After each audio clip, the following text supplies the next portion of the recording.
Bonjour à tous, on se retrouve pour une nouvelle vidéo avec Arthur Tost, notre expert en nouvelles technologies. Alors comme beaucoup d'investisseurs, Arthur, tu t'intéresses particulièrement au développement dans l'intelligence artificielle et il s'avère que OpenAI, un des leaders du secteur, vient tout juste de lancer une version de ChatGPT pour les entreprises.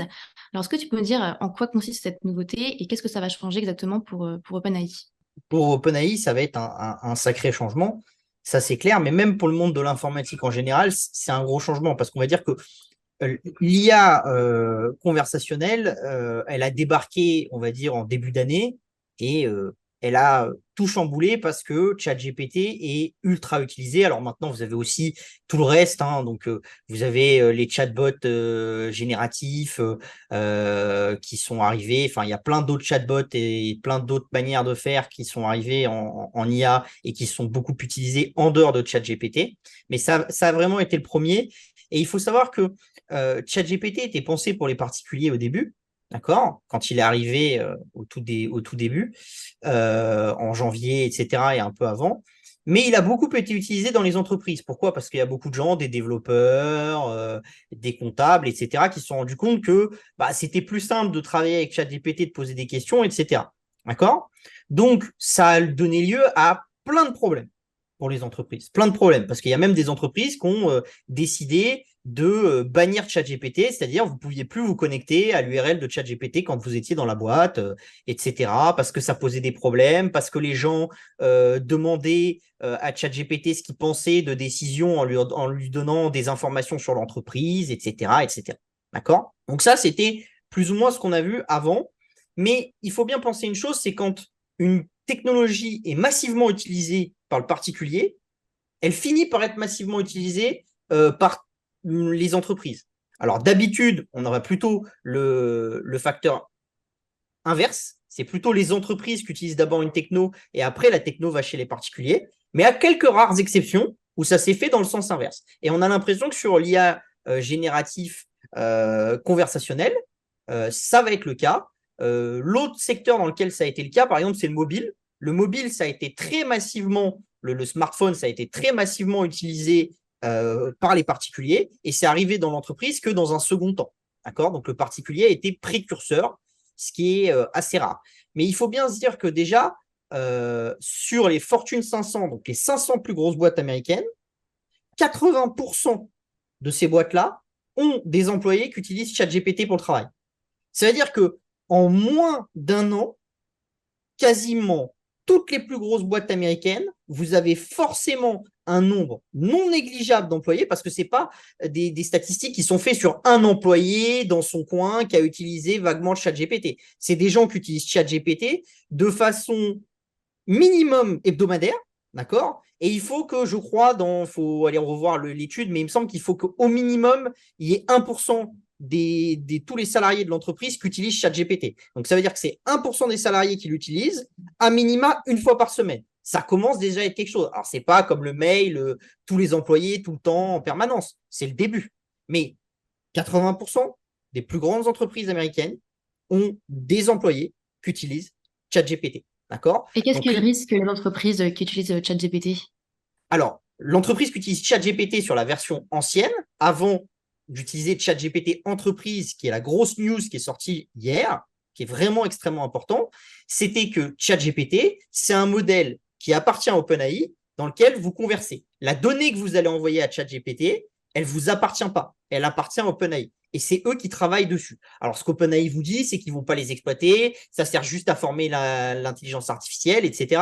Mais en fait, si vous donnez des informations privilégiées sur votre entreprise, si votre concurrent utilise ChatGPT et essaye d'avoir des informations privilégiées sur telle ou telle entreprise, si ChatGPT a appris ces informations quelque part, bah, potentiellement, il est possible qu'il les ressorte. Ça dépend de beaucoup de paramètres, ça dépend de la quantité d'informations et du nombre de fois où les informations ont été répétées à ChatGPT, mais il est possible que ces informations ressortent. Donc, du coup, il faut faire très attention quand on discute avec ChatGPT, parce qu'il faut bien se dire que ChatGPT, on apprend de lui, mais il apprend aussi de nous. Et ce qu'il apprend de nous dans la relation qu'on a avec ChatGPT va lui servir avec les autres. Donc, quand nous, on apprend à ChatGPT ou on fait croire à ChatGPT quelque chose, ça se répercute sur tous les autres.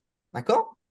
Donc ça, c'est un énorme problème pour les boîtes parce que effectivement, si vous êtes, par exemple, je sais pas, mais si vous êtes un responsable et que vous allez demander à ChatGPT si votre publicité, elle doit plutôt être comme ça ou plutôt être comme ça, et si vous lui dites, moi j'ai fait une publicité et quand la publicité, c'est des petits hommes verts ou des petits hommes blancs ou des petits hommes gris, etc.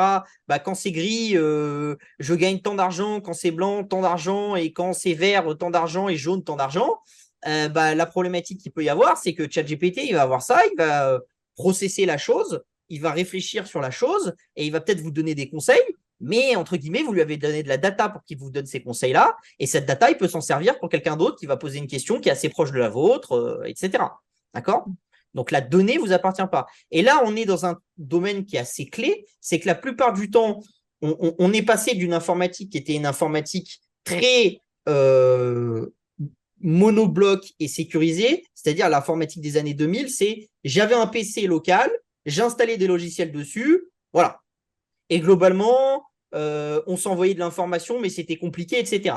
Après, on est passé au cloud où l'entreprise, elle fait, entre guillemets, elle signe avec une autre boîte, elle va amener ses données sur les serveurs de cette boîte-là qui sont accessibles en permanence. En théorie, la boîte qui vous vend le logiciel vous assure de la sécurité des données, etc. Mais c'est toujours une vaste question. Est-ce qu'ils ont le droit d'utiliser les données, pas le droit de les utiliser, etc. Quand on va voir les jurisprudences sur Salesforce, etc., c'est loin d'être clair. D'accord? Donc ça, c'est l'arrivée plus ou moins du cloud dans lequel on est. Et là, on est en train de voir des nouveautés se développer parce que vous avez des fonctionnalités qui sont vraiment extrêmement puissantes. D'accord? Et qui nécessitent effectivement d'avoir des modèles où la data, elle n'est pas dans le cloud, mais elle appartient toujours à l'entreprise. Et en fait, vous allez déléguer des modèles. Et il y a deux grands acteurs qui sont arrivés, on va dire, ces 5 dernières années. Il y a OpenAI qui vient d'arriver avec sa fonctionnalité ChatGPT pour les entreprises, où les données resteront propriété des entreprises et ChatGPT va vous envoyer une possibilité de générer l'équivalent de ChatGPT sur vos serveurs. D'accord? Donc, ils vont vendre l'équivalent de ChatGPT entraîné de la même manière, etc., sur vos serveurs, sur lequel vous allez pouvoir construire des choses en plus. Et il y a un autre acteur qui est très connu et qui a beaucoup monté récemment et qui fait ça aussi, c'est Palantir.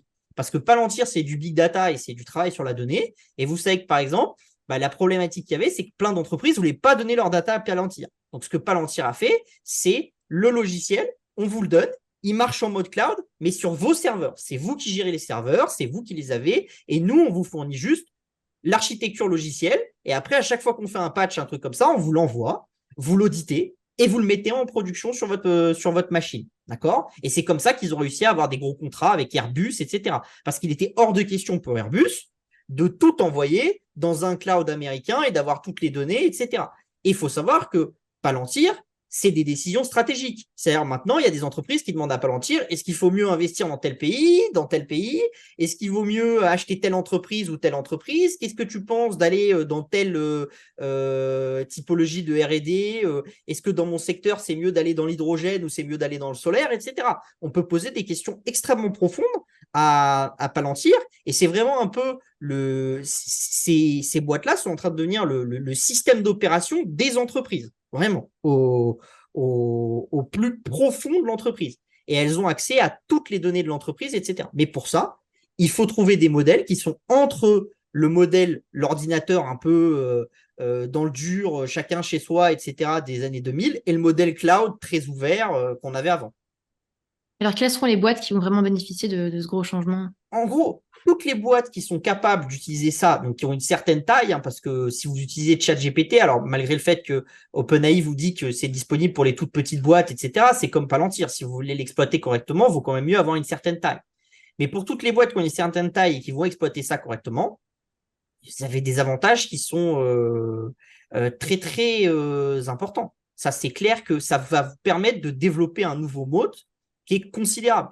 Et quand vous avez ChatGPT, si vous voulez, vous avez une base. Et après, à vos équipes de créer sur cette base des choses très spécifiques qui vont vous permettre de répondre à des problèmes spécifiques de votre organisation, etc. Mais c'est plus facile de partir avec une base que d'essayer de réinventer la roue. Ça, c'est clair. Donc, pour toutes les boîtes qui vont utiliser ChatGPT et l'utiliser correctement, elles vont créer un avantage compétitif de long terme par rapport aux autres. Et ça, on l'a déjà vu chez Palantir. Palantir est un peu plus vieux, d'accord? Qu'est-ce qui a fait la différence entre la surperformance de Airbus versus Boeing ces dernières années?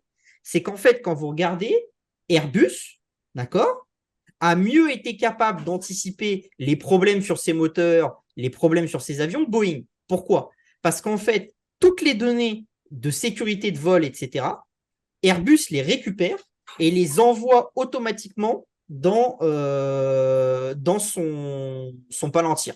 D'accord? Alors, ça s'appelle pas Palantir, hein, ça s'appelle Gotham, parce que eux, le logiciel s'appelle Gotham, mais ils envoient automatiquement toutes les données de toutes les compagnies aériennes qui sont clientes, etc., dans Gotham. Et du coup, Gotham a toutes les données et peut dire attention, je trouve qu'il y a beaucoup d'avions qui ont tel moteur, tel fuselage, de tel partenaire, etc., qui semblent avoir des problèmes, etc. Et du coup, en étant capable d'identifier en amont ce genre de choses, ben on est capable d'identifier bien plus vite les problèmes et du coup, on est capable de les régler bien plus tôt. Et ça a fait une partie de la surperformance de Airbus VS Boeing. Donc, il y a déjà des choses. Et ça, c'est plutôt pour les très, très grosses boîtes. Mais vous allez avoir les très grosses boîtes qui vont réussir à tirer parti de ces acteurs-là. Et vous allez avoir celles qui vont avoir un peu du mal. Et celles qui vont avoir du mal seront sûrement des moins bons investissements au global dans les 10 ou 15 prochaines années que ceux qui vont réussir. Parce que là, on est un peu comme quand votre entreprise a pris le virage de l'Internet. Les grandes boîtes qui ont pris le virage de l'Internet, ont mieux réussi les 10 décennies d'après que ceux qui ne l'ont pas fait. Et bien là, on va voir la même chose. On va ceux qui vont prendre le virage de ces systèmes d'opération un peu globalisés où on délègue à la machine le droit de nous indiquer ce qu'elle pense être bon pour la boîte. Pourquoi? Parce que la machine est capable de centraliser énormément d'informations et de tout comprendre. Et donc, elle est capable, auprès des décideurs, de dire je pense qu'il y a ça, je pense qu'il y a ça, etc. Après, il y a déjà des boîtes qui sont gérées entièrement par des machines. Ça existe, c'est en Chine. Il y a quelques boîtes qui sont gérées par des machines. On verra si ces boîtes-là performent mieux à long terme que les boîtes gérées par des humains. J'ai des doutes parce que je pense que la machine n'est pas encore assez performante pour comprendre toute la complexité de l'humain. Mais par contre, c'est sûr et à 100%, vaut mieux un DG qui a une compréhension de la macro mondiale, etc., et qui va céder d'un Gotham ou d'un ChatGPT pour mettre en image toutes les données de son entreprise que quelqu'un qui fait confiance en remontée du terrain en faisant les choses à la main comme avant. C'est mécaniquement, voilà, hein, c'est simple. Hein. Si vous avez 300 usines, vous avez des logiciels comme ça, vous êtes capable de remonter la donnée de ces 300 usines et le patron, il est capable d'avoir tout sur un seul dashboard et de comprendre là où il y a des erreurs, la marge de chaque usine, l'avantage de chaque usine, les produits de chaque usine, etc., d'une façon visuelle.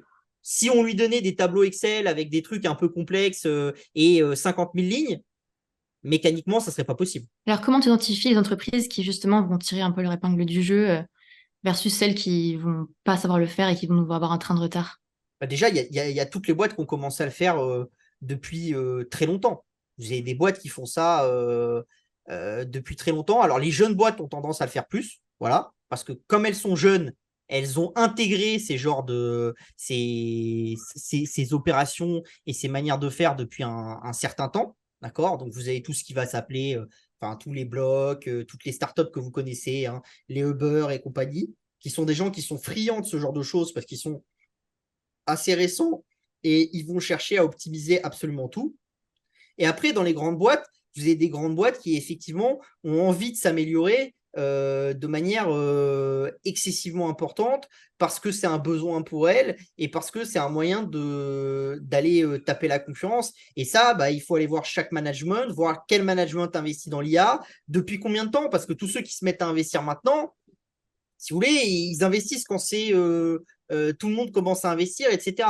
Ce qui est plus intéressant, c'est les gens qui ont commencé à investir il y a 5, 10, 15 ans. Encore une fois, je vous prends l'exemple de Airbus. Airbus, c'est une stratégie de long terme parce que Airbus, c'était très décrié le fait qu'ils aient choisi Gotham versus un logiciel de gestion qui soit européen. Pourtant, ils ont fait le choix et ils ont défendu leur choix devant le couple franco-allemand et ça leur a donné un avantage compétitif. Donc, c'est des choses qui sont là depuis un certain temps. Et vous avez des boîtes qui font ça et qui réfléchissent à ça depuis longtemps. Des Dassault Systèmes, ça fait quelques années qu'ils réfléchissent à ça et qu'ils ont avancé là-dessus. Bon, les GAFAM, ça fait très longtemps qu'ils réfléchissent à ça. Les Salesforce, tous ces acteurs-là, c'est des acteurs qui effectivement réfléchissent de manière importante à ça. Mais je pense que même dans les acteurs un peu traditionnels, entre guillemets, si on prend par exemple un vendeur de marteau-piqueur, etc., bah, celui qui utilisera l'IA, qui sera capable de travailler avec, etc., je pense que dans les 10-15 ans qui viennent, il sera plus gagnant que les autres. Et c'est ce qu'on a vu sur Internet. C'est-à-dire, quand on est arrivé dans les années 2005, etc., vous avez des groupes, et ça, il y a un des domaines sur lesquels ça s'est bien vu, c'est le domaine de la vente, même la vente en B2B. Hein. Mais vous êtes, par exemple, un acteur qui loue du matériel de chantier ou des choses comme ça, bah, ceux qui avaient des magasins en dur, qui n'étaient pas venus sur Internet, qui n'en avaient pas profité, etc., bah, ils sont morts par rapport à ceux qui sont venus sur Internet. Pourtant, en théorie, on aurait pu se dire, oui, mais on ne loue pas un tractopelle sur Internet, etc. Oui, mais les gens, ils regardent les prix sur Internet, ils font la gestion sur Internet, et il y a plein d'autres choses qui s'est faites. Par exemple, l'entreprise qui avait l'habitude et qui a pris l'habitude dès le début de vous permettre de louer des tractopelles sur Internet, bah, elle a aussi créé un outil qui vous permet de dire, ah bah oui, j'ai un problème sur mon tractopelle, boum, j'envoie au SAV du loueur qui réagit, etc. Alors que les autres qui sont restés un peu comme avant, bah faut conduire le tractopelle, le ramener au garage, qu'il soit réparé, etc. C'est plus long et donc forcément avec le temps, ces boîtes-là, ben, elles ont pris de la part de marché. Donc j'imagine que les boîtes un petit peu innovantes comme celle-ci, tu les suis de très près dans tes services de recommandation d'investissement. Ah bah oui, le but c'est d'aller chercher ces boîtes-là. Mais même dans l'univers traditionnel, votre but c'est d'aller chercher ces boîtes-là. Si vous réfléchissez, pourquoi est-ce que LVMH a mieux réussi que d'autres boîtes du luxe? Parce que LVMH est plus innovant que d'autres boîtes du luxe. Voilà, c'est tout. Et que du coup, ils ont été plus rapidement sur les réseaux sociaux que d'autres boîtes du luxe. Et que forcément, comme quand maintenant, bah, la manière de transmettre le luxe, c'est à travers les réseaux sociaux. Tous ceux qui se sont dit, moi, je ne vais pas sur les réseaux sociaux, je trouve que c'est naze, et je reste sur les communications dans les grands journaux papier, Vogue, machin, etc., ben, ils ont été marginalisés. Et ça, il y en a plein. Et d'ailleurs, vous avez un très bon exemple. La compagnie française qui utilise le plus les NFT, c'est LVMH. Vous allez voir les discours de Bernard Arnault sur les NFT, matin, midi et soir, il vous dit qu'il n'y croit pas, qu'il trouve que c'est naze et qu'il n'y voit pas d'intérêt. Pourquoi est-ce que le grand chef vous dit qu'il n'y voit pas d'intérêt et ça vient, c'est les premiers vendeurs de NFT, d'ailleurs, c'est même les premiers vendeurs de NFT au monde, peut-être juste derrière Nike, mais il faudrait vérifier. Mais surtout, c'est la plus grosse boîte en France à investir sur les NFT. Pourquoi? Bah parce que en fait, chez Bernard Arnault, c'est une chose, c'est il vaut mieux investir 50, 100 millions sur un truc qu'on n'y croit pas quand on a la taille de LVMH, faire confiance à des jeunes, à des équipes créatives, etc. Et puis si au bout d'un, 2, 3 ans, on se rend compte que vraiment ça apporte rien au business et tout ça, on arrête, que de dire c'est pas comme ça que le monde va évoluer, on va rester sur nos façons de faire d'avant et de se faire disrupter. Et le meilleur exemple, c'est vraiment Bernard Arnault, parce que le luxe, on vous dirait qu'ils peuvent avoir peur de heurter leur image de marque, que c'est des NFT qui coûtent cher, que globalement, les gens qui achètent des marques de luxe, c'est peut-être pas les NFT qui les intéressent le plus, c'est peut-être pas les cryptos qui les intéressent le plus, etc. Et pourtant, ils ont réussi à y aller. Pourquoi? Parce que les enfants Arnaud, ils ont dit, faut y aller, faut réussir, faut apprendre, faut machiner, parce que ça peut devenir un secteur important. Et vous pouvez prendre toutes les boîtes qui ont réussi ces dernières années, ça a toujours été une question d'innovation. Ça a toujours été une question de comment est-ce que je m'améliore versus mon concurrent. Et s'améliorer versus son concurrent, c'est optimiser ses process et c'est forcément innover. Il n'y a pas d'amélioration autrement que par l'innovation. Ça existe quasiment pas. Voilà. Ça peut être de l'innovation managériale, ça peut être de l'innovation, elle peut avoir, enfin, c'est pas forcément que de l'innovation technologique. Généralement, quand il y a de l'innovation managériale, il y a forcément de l'innovation technologique derrière aussi. Mais Quand on innove, généralement, on innove partout. Ça un peu, ça infuse, on va dire. C'est un truc qui descend du haut de la tête de l'entreprise et qui va jusqu'en bas. Bah, écoute, merci beaucoup Arthur pour toutes ces réponses. Alors j'invite nos lecteurs à rejoindre la lettre New Tech Insider pour plus d'informations sur le sujet et pour obtenir des recommandations d'investissement concrètes dans le secteur des nouvelles technologies. Et on se dit à très vite pour une nouvelle vidéo. À bientôt. Et franchement, je vous le dis, hein, euh, juste un petit PS comme ça, hein, c'est vraiment clé, cette news-là, parce que le monde entier a utilisé ChatGPT en quelques mois, et on n'a jamais vu ça, hein.